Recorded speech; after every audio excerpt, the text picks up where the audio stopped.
जब रिश्ते दिल की मोहब्बत के बजाय सिर्फ जिम्मेदारियों और ज़रूरतों तक महदूद हो जाएं, तो समझ लीजिए कि एहसासात कमज़ोर पड़ने लगे हैं। जब बातें सिर्फ क्या लाना है, कब आओगे और ये काम करना है तक रह जाएं, तो रिश्ता सिर्फ चल रहा होता है, जिया नहीं जा रहा होता। मोहब्बत वाले रिश्तों में इंसान सुकून तलाश करता है। अगर अपने ही साथी के साथ वक्त गुजारने के बजाय तन्हाई, मोबाइल या दूसरे लोगों में ज्यादा सुकून मिलने लगे, तो ये खामोश इशारा होता है कि दिलों की दूरी बढ़ चुकी है।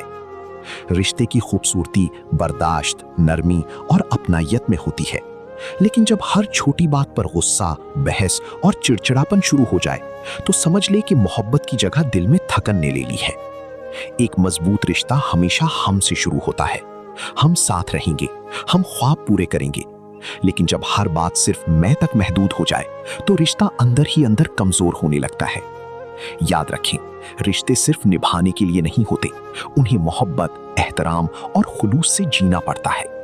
अगर कभी महसूस हो कि ताल्लुक में फासले बढ़ रहे हैं, तो खामोशी से घसीटने के बजाय सच्चे दिल से उसे बेहतर बनाने की कोशिश करें, क्योंकि खूबसूरत रिश्ते दिल से कायम रहते हैं, सिर्फ अल्फाज से नहीं।